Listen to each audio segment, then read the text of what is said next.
We got ourselves Jimmy rigged a little bit. Yeah. Even with all our fancy stuff. Oh man, we're gonna figure it out. Yeah. We're rolling. All right, well, should we get started? Yeah. Okay, well, welcome to Love Strong, you guys, Wholehearted, you guys, our podcast, where we're talking about principles that we've learned that help us live wholehearted lives. We're glad you're joining us today. We are at the top of Providence Canyon in Utah, in Logan, Utah, and we just took a razor ride trying to get up to watch the sunrise. And we got about halfway up the trail and something started happening with the razor, and neither of us are that mechanical yet, so... Well, we know it's not a good thing when you see smoke, right? When you see smoke and it smells like something's burning, you usually know there's something wrong. Should probably turn it off for a sec. Yeah, yeah. Exactly. So we're about half cooked on our trip, but we found a good spot and we're ready to go. So.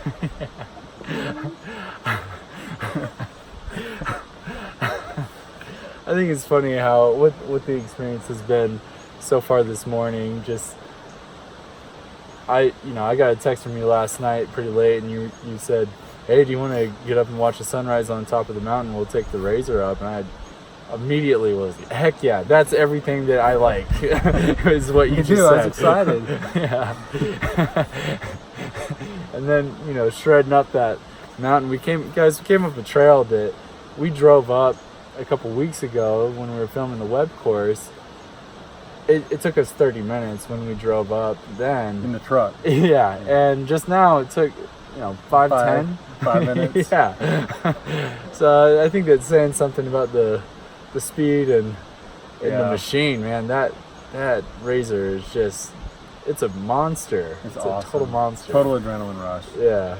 It's a great way to wake up in the morning for sure. It certainly is. But as we were maybe even halted at that one point, sitting there looking around thinking about the difference between that razor ride and what sunrises typically are for me. The razor is like the antithesis of a sunrise in my mind, where it's like just raw power, fast pace, rocky. I mean, when we were coming up that trail, it was like and they've got the handlebars for you to hold on to, and you can throw a harness on, so it's not just a seat belt. You could throw a harness on, so just kind of blows my mind. But yeah, I was thinking about how what a comparison. Oh yeah, total contrast. I said let's go watch a sunrise, which typically is associated with contemplation and peace and just watching the transition. Yeah. And to get up there, it was the exact opposite. Yeah. It was just jarring and fast and trying to make that thing jump. And, it's funny because I think both of them actually offer aspects of like wholehearted living, It's like as a man, it's like we need both of those things. We need time for quiet contemplation and peace and serenity. And we also want that adrenaline rush. We want that wildness going on. Oh yeah, we need that kick every once in a while at least. Yeah. Oh goodness. Yeah. Well, it's been quite the transition this week, especially for you. Oh yeah. We've had so much going on, and kind of forgive us for the pacing of how we're about to release the next few episodes. I was going to put a couple out a week until we're caught back up to where we were. Tyler and I have been filming regularly, but my schedule has been all over the map, and the lack of routine and stability has kind of put me in a weird work funk where I have a hard time focusing lately, and I'm really excited to get back to some normalcy. But one of our episodes that we filmed probably three ago, I would say, was talking about how we were looking for a place to come down and live in this Cache Valley. We found a place. We started moving. My brother then was getting married, so we had all sorts of family in town for about a week. So there was a lot going on. We were still driving to and from Idaho Falls, coming down. to Salt Lake Valley as well. And then we had a funeral that was the following week down in New Mexico, and that was our grandmother, my grandma French. She passed away the day after Chubbs got married, and that was a pretty big loss for us, because she's definitely one of the matriarchs and leaders of our family, and has been since she started birthing her. My dad, I guess. Absolutely. But to lose her was a pretty big deal, and then seeing the impact of her passing on our family members, especially uncles and my dad, that was kind of world rocking for me. I was close to my grandma, but it was not obviously the same relationship of me losing my mom. So exactly. So that's what it was for them, and that was different for me to see. Just to continue the timeline, and then maybe we go back to some of those experiences. Chelsea got a job. She had to start working on the 21st, I think it was. It's the middle of the week. We still weren't living down in Logan yet, so she was kind of transitioning. We were grabbing some stuff. Rhea and Ty helped us move on. We just kind of up and said, hey, we're picking up a U-Haul trailer. Do you think you'd help us tow it up there and grab all the stuff, bring it back? So we did that. That was another random Sunday evening. And just been a whole lot of driving back and forth, because I'm still not contracted yet until Monday, this coming Monday. So I've been having to go back into work, and man, it's just been nuts. I'm glad that yesterday we officially moved out of our place. Awesome. We cleaned it out. Just did totally done. Left the keys there, so we're done there. We're now full time in Logan. The contract, I signed it yesterday for working with my company, and now we're stabilizing a little bit.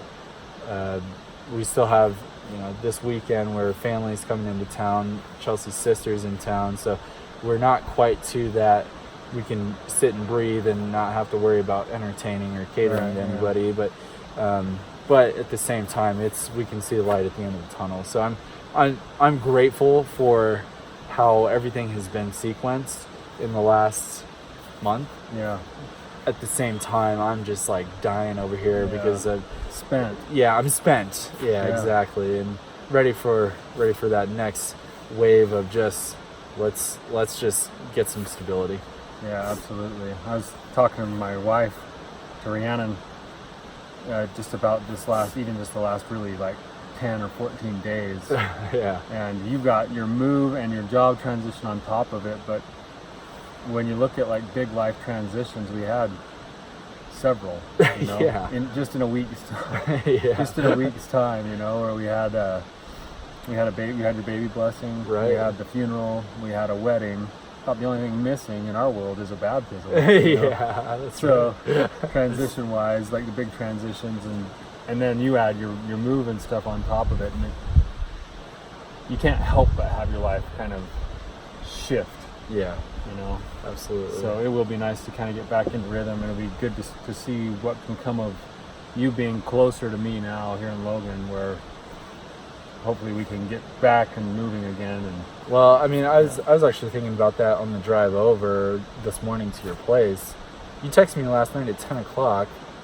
I was able to respond and say, hey, let's do that. Yeah. And here we are. I mean, that never would have happened the way it was. No, yeah. So it's different, and I'm really looking forward to some of the collaborative opportunities that we didn't previously have because of that distance. So I think that's one major benefit and pro to living down here. But you're right.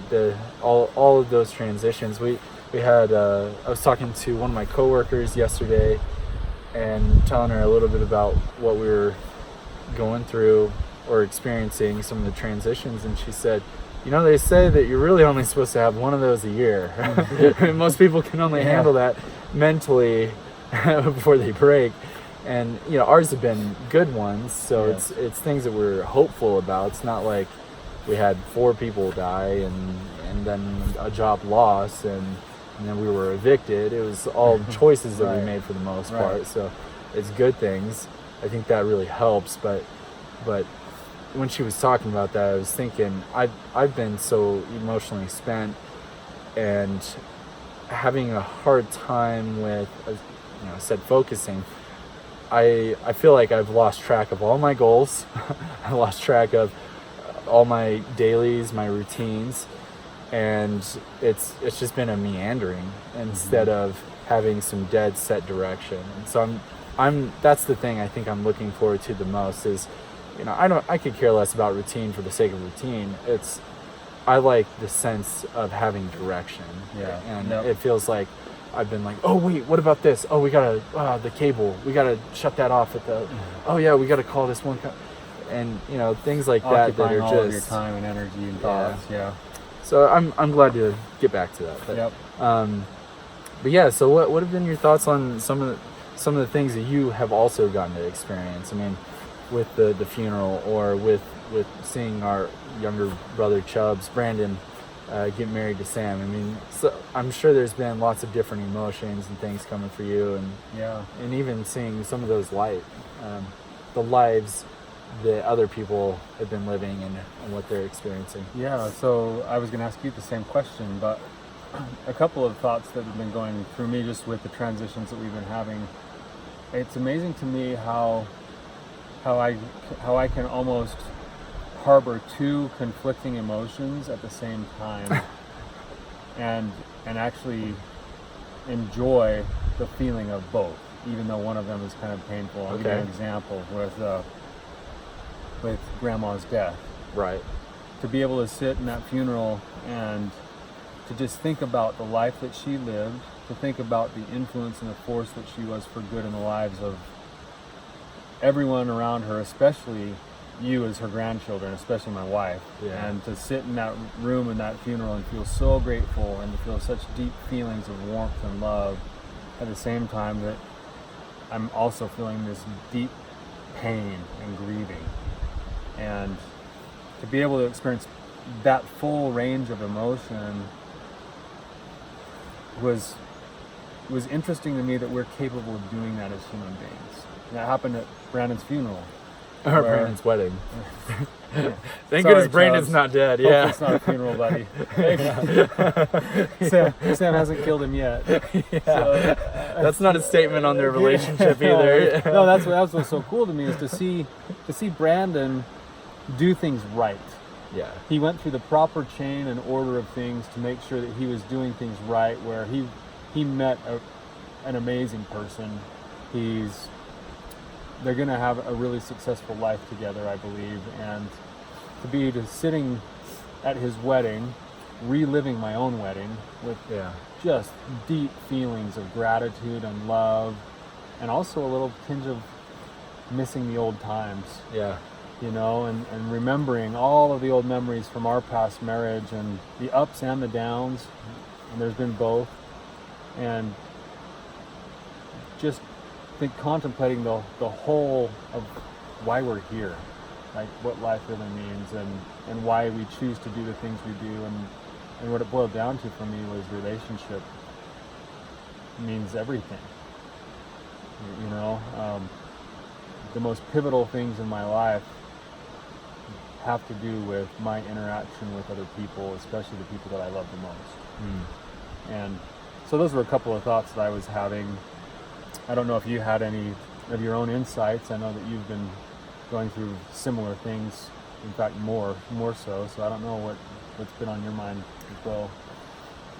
What you said about watching Brandon get married and being able to go back and just kind of relive some of your own experiences, that's true for me as well. I actually felt so much closer to Chelsea during the 2 of them being married, and having a closer proximity while it happened and after, just feeling like what a huge blessing to watch something and be able to relive something of your own. It's like you get to have a vicarious moment instead of it's like it's yours as well, Yeah. in some way. And maybe that's probably not true of every experience, but I certainly think that there's times like that where it can be really special. Yeah, I felt that way for sure. Yeah. Yeah, and then thinking about Grandma's funeral, that I was expecting to be hit a little bit harder with the loss, I guess. Mm-hmm. And I'm not saying I'm not gonna miss her. Right. I still haven't shed a tear though, and I'm a pretty emotional person. Yeah, so I mean, you're always Yeah. got waterworks going. yeah, so and it's not that I've been trying to hold back. I'm Just the trying kind of to be person that authentic. wants to like give in to the emotion as soon as I feel it, because I love that feeling. I love being able to feel. I don't want to be some stone cold rock that doesn't ever experience emotions.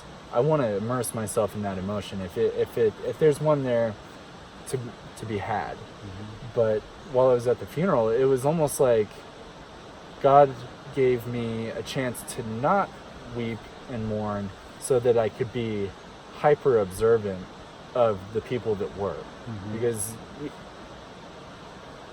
maybe this is relatable, I don't know, but when I'm in the thick of my own emotion, I don't really notice other people.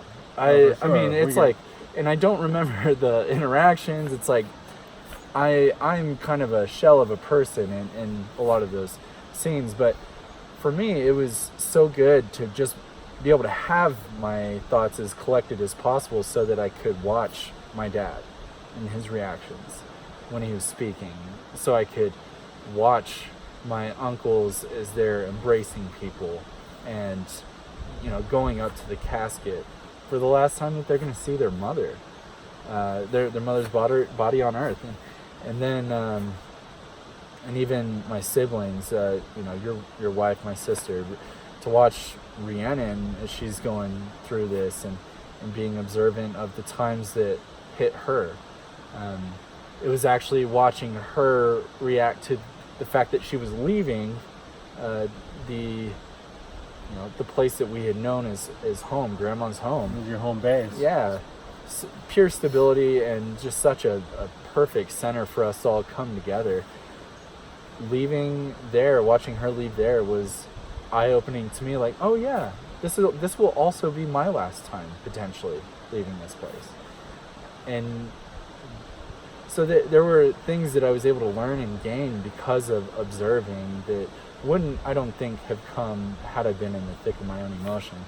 And I think the other part of that too is that I believe so fully that I'll see my grandmother again that I don't think it hits me the same way a loss would for somebody who doesn't believe in an afterlife. I agree. Mm-hmm. So there is that level of reassurance.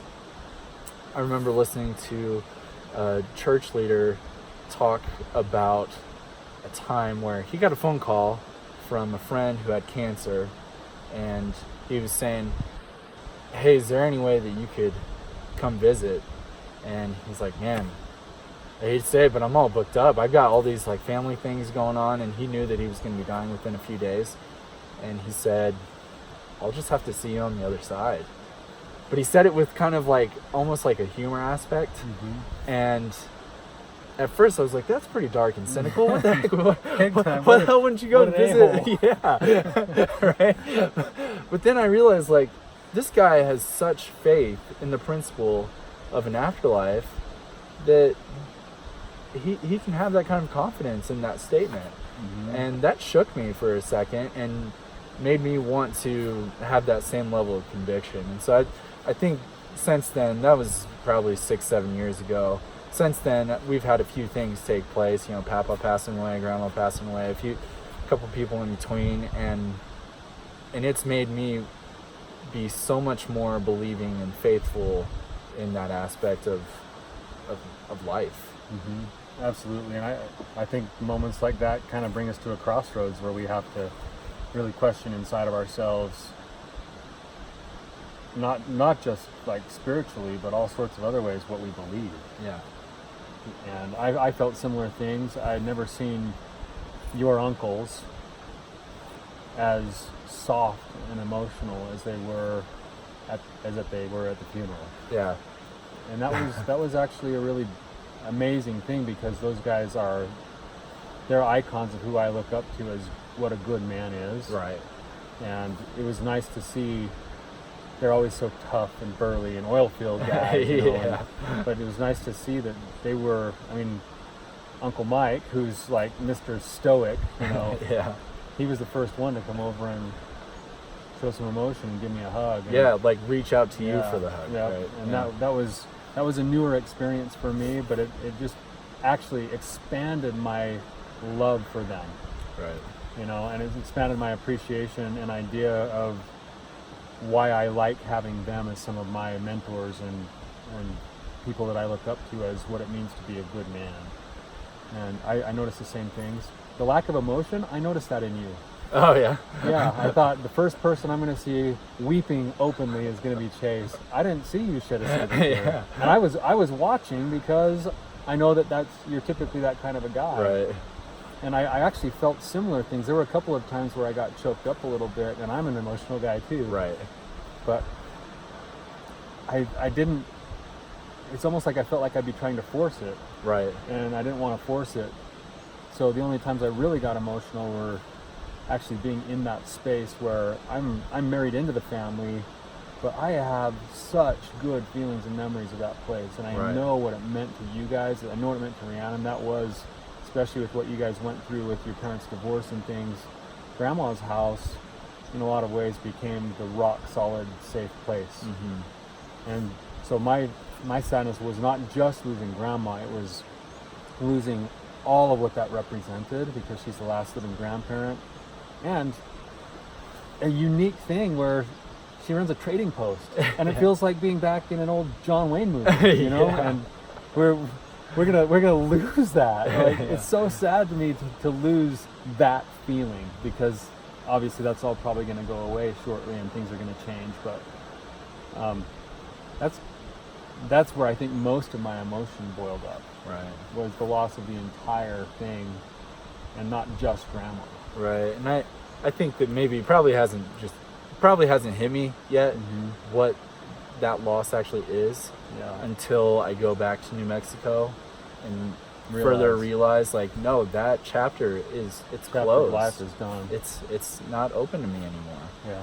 But yeah, I'm gonna miss so much about it, dude. Walking into the store and the trade post that's built right next door to the house. I mean, it is one compound essentially. To walk in and smell the smells of the rugs, of all the wool and everything that they have in there, of all the old cabinets, the old glasswork, just so much of it, even The old the guns. Yeah, the old guns, all the guns, man. Yeah, I know. yeah, I like want to get my hands on those guns. yeah, I know. Just sit back in that safe, but then too, just the memories there of watching soccer games on that big tube box Old TV, TV.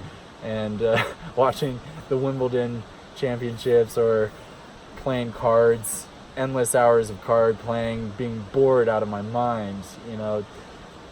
The smell of Windex takes me back to that place immediately, because of all the glass display cases that they have for the jewelry and everything. So there's quite a bit that's very unique. Or even the hides, the deer hides for the drums. Getting up on top of that, the little closet space back there, and banging on the drums when Dad's not looking, and him being like, "What the?" See me up in the corner. I don't know. There's going to be a lot that will definitely be missed about that. Just that chapter being closed. That's true. What a loss, you know? Yeah. Yeah, I'm thinking right now of, I reference this book all the time, but it's called The Places That Scare You by Pima Chadron. And in the book, she talks a lot about, obviously, pain and darkness, and one of those is change. Yeah. and our resistance to change and how often it causes us so much more suffering Yeah. than we need to have because we just can't accept that there's going to be change. Yeah. And I felt a little bit of that myself, and that's just part of the grieving process. But it's really hard to be in that state of just gratitude and acceptance for what it's been, and know that it's going to look different as we move forward. Yeah, that's true. But anyway, any other thoughts on your mind today, Chase? No, I'm feeling pretty content about the episode. Okay, awesome. Yeah. Let's call it. All right. All right. See you guys next week. Thanks, guys. 26 minutes.